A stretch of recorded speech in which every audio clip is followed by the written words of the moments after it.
écoutez Culture Média sur Europe 1, 9h30, 11h avec Thomas Hill. Et ce matin, Thomas, vous recevez la comédienne et réalisatrice Zabou Breitman pour son film Le Garçon, qui sort après-demain, mercredi au cinéma et qu'on vous recommande. Et alors maintenant, on va évoquer quelques souvenirs de votre vie, de votre carrière aussi avec des petits sons, Zabou. Voici le premier. Je reviendrai à Montréal. Écoutez le vent de la mer. Alors votre mère, justement, Céline Léger, elle était canadienne, elle est née à Montréal. Québécoise, Faites pardon, gaffe, en fait. quelle erreur. Vous savez, hein. Ben oui, quand on dit québécois, on sait qu'on est du Québec. Et quand on dit canadien, c'est les mots du anglais. Ça va pas pantoute. Vous y êtes allé déjà avec elle?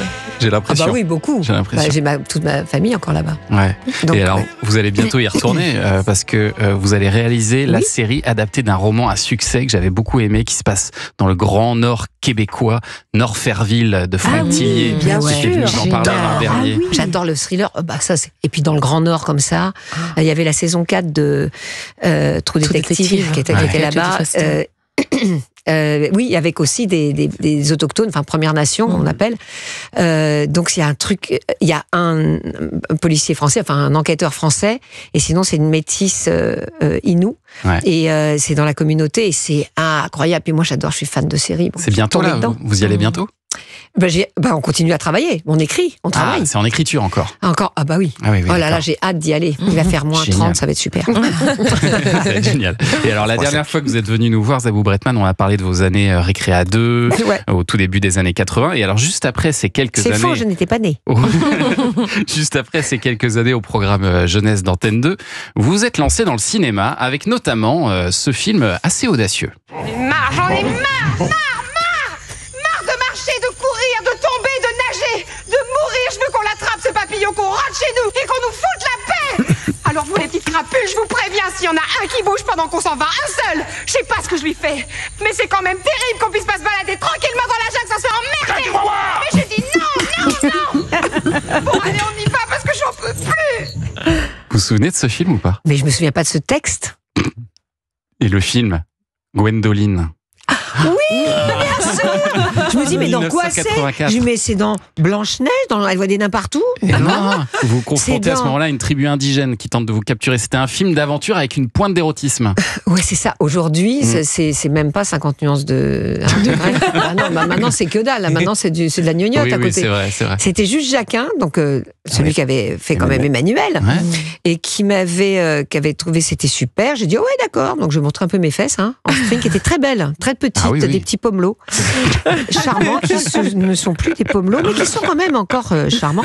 Et donc je sais pas pourquoi je parle de ça d'un coup, mais vous avez dit érotique, voilà, c'est pour ça. Oui, c'est ça. Et il y avait Bernadette Lafont aussi. Il y avait Bernadette Lafont. Non, mais on s'est éclaté. Attendez, moi je me suis éclatée. Et alors on me dit, oui, alors on me le glisse un peu comme si on me montrait sous le manteau un truc un peu dégueulasse. Et je dis, bah non, j'ai fait ça, c'était absolument génial. Surtout que quand même je sortais de Récréa 2. Ouais, c'est ça. Vous voyez, changement d'ambiance. Changement d'ambiance. Ça vous a pas empêché de faire des films géniaux après, comme La Crise, mais Cuisine et il est pas Dépendance. mal, Gwendoline, c'est pas mal, c'est dingue pour l'époque. J'ai revu un peu, c'est pas, c'est spécial quoi. C'est merci d'être gentil.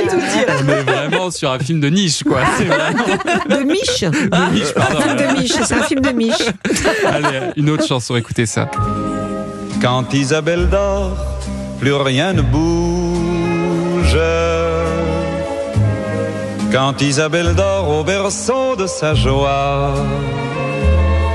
Isabelle de Brel, Isabelle, c'est le prénom qu'on vous a donné à la naissance, Zabou. Et puis ce prénom, il a été recouvert petit à petit par votre pseudo, Zabou. Et pendant longtemps, vous vous faisiez appeler uniquement que Zabou. Absolument.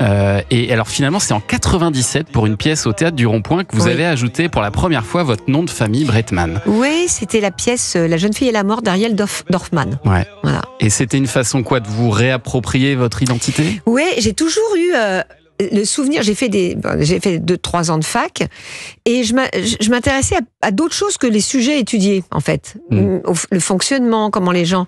C'est marrant, hein, il y a plein de trucs qui m'intéressaient. Et notamment, en TD en anglais, cette prof nous rend des copies en rouspétant, en gueulant même, on va dire, et en disant, mais je comprends pas, vous avez tous mis votre nom de famille avant votre prénom. Mais le nom de famille, c'est la tribu. et le prénom, c'est l'individu. Donc, c'est un individu dans la tribu, pas l'inverse. Ah. Et je me suis dit, j'ai pas de tribu alors. Donc voilà. Mais genre, ma tribu aurait pu être maternelle, ça aurait pu être Léger. J'ai failli m'appeler Léger d'ailleurs. Ah bon? J'aimais bien. Bah oui, c'est ma maman. Léger, c'est ma maman, c'est ma maman. Elle s'appelait Céline Léger. Et c'est quand même, et c'était aussi un beau prénom. Mais comme mon père avait renoncé à son nom de famille. Ouais. Lui, il voulait plutôt le cacher à une époque. Il voulait, bah oui, parce que, enfin bon, c'était même après-guerre, mais quand il est allé au Canada, au Québec, non, au Canada, parce qu'il a d'abord été au Canada anglais, quand il est allé là-bas, il se méfiait encore de l'antisémitisme, parce que il est allé en 50, en 49, en se disant méfiance, et donc il avait pris Jean-Claude Deray. Faut dire aussi que tous les hommes comédiens prenaient le nom de leur mère pour... Ah oui, c'était aussi une mode de l'époque. Ah oui. C'était une mode de l'époque, mais pour se séparer du père, je ne sais pas. On va faire une analyse plus tard. Allez, dans un instant, on va parler cinéma avec monsieur Olivier Benkemoun.